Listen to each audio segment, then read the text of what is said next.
Oh. Hello, my young witches and wizards, Lamponius. And welcome to WizziTales. My name is Fuzzlepip, and each week I'll be reading to you some stories. So settle down, put on your listening ears, and let's begin.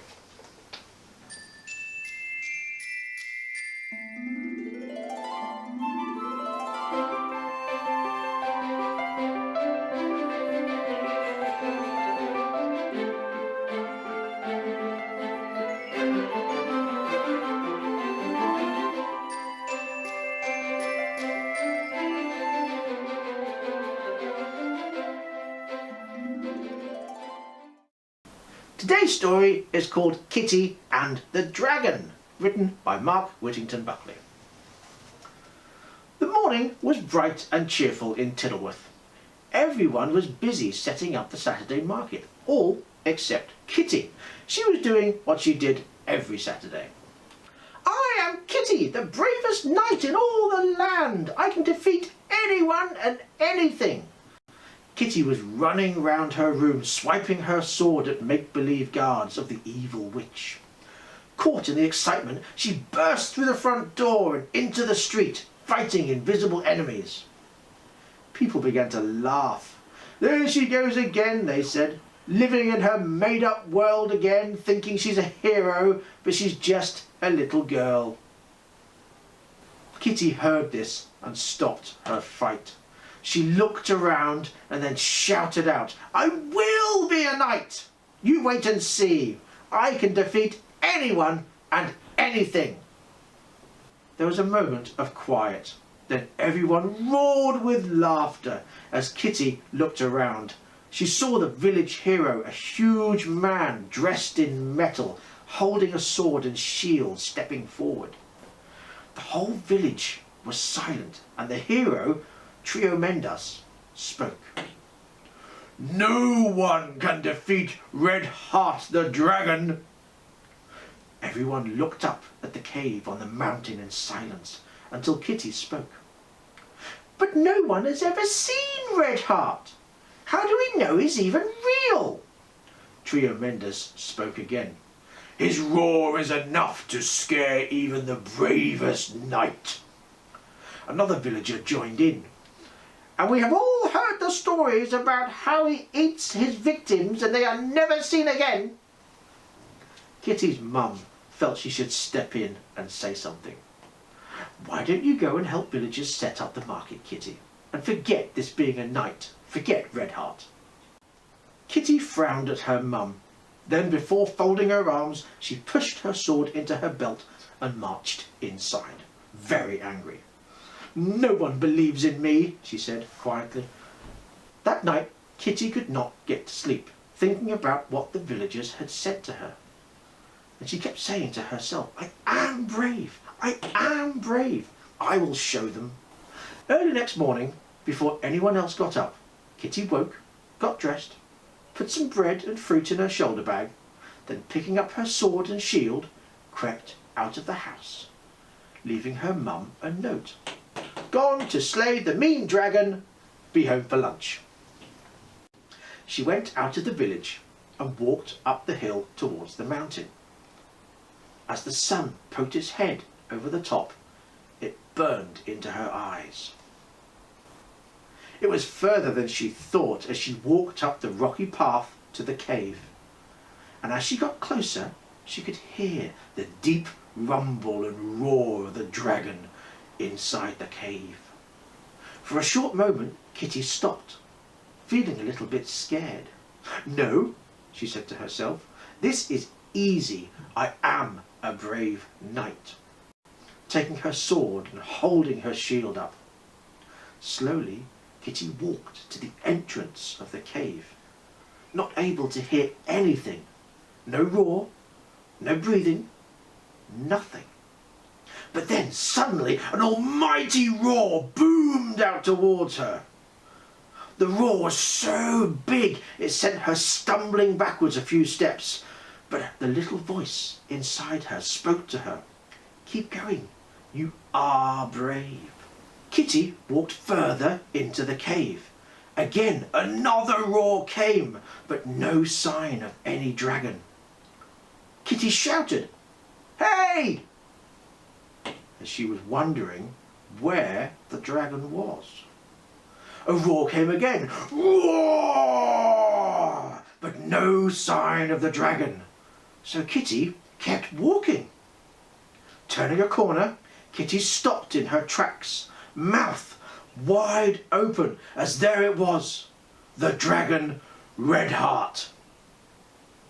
But it wasn't the big scary monster everyone was scared of. There, in front of her, was a red dragon, cute as anything, and not more than 1 metre tall. Kitty stood more relaxed as the dragon looked a little scared. "I won't hurt you," she said, reaching inside her bag and pulling out a small piece of bread, holding it out in her hand. Slowly, Redheart leant back, not sure what it was, then leant forward and took it, eyes constantly on Kitty.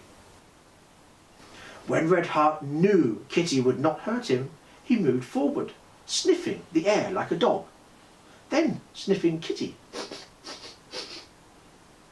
She must have smelt nice, because Redheart kept walking towards her.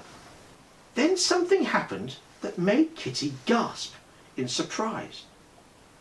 Redheart stretched his neck, opened his mouth. "Thank you," he said. "You are the first human I've seen up close." Kitty was shocked.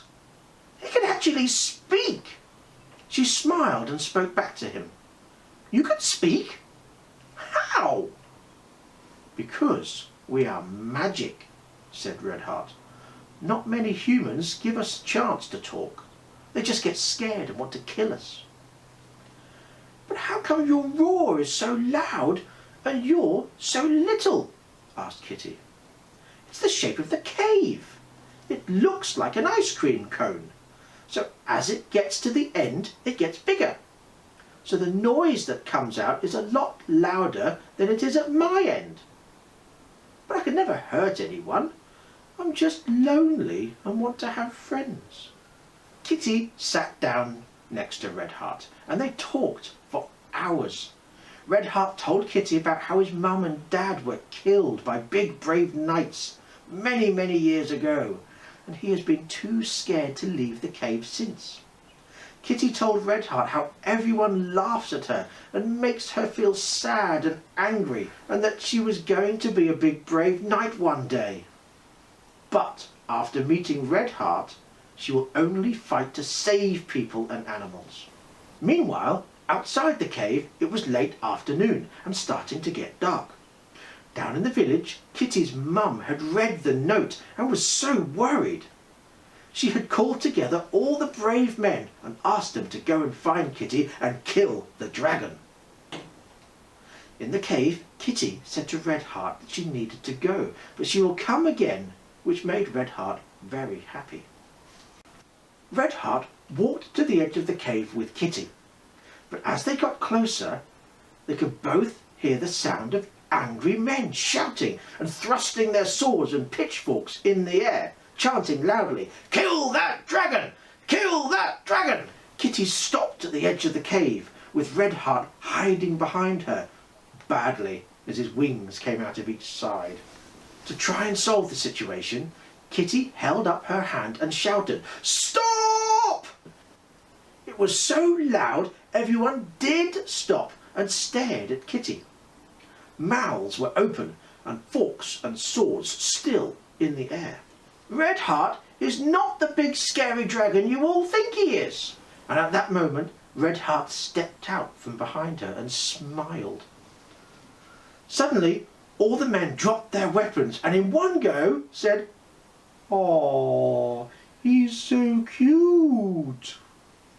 Kitty explained what happened to Redheart's parents and why the roar was so loud that Redheart would not hurt anyone. All the men had a quick discussion amongst themselves and after a few moments asked Redheart if he wanted to come to their village.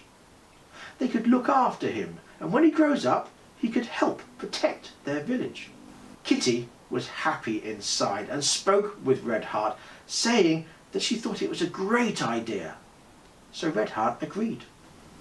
They all walked down the mountain together and back to the village where Kitty's mum and lots of other mums were waiting to see if everyone was okay. Kitty's mum threw her arms around Kitty, and after they talked, agreed Red Heart could stay with them until he was big enough to have his own place. Red Heart and the villagers kept their promise. They looked after him until he grew up and he protected their village. And as for Kitty, and whether she became the big brave knight she wanted to, you'll just have to wait for another time. And that brings us to the end of this story. We'll be back again soon with another story, and until then, you be good for your mum and dads and don't put yourselves in danger. Thank you very much for joining me. See you again soon. Bye bye.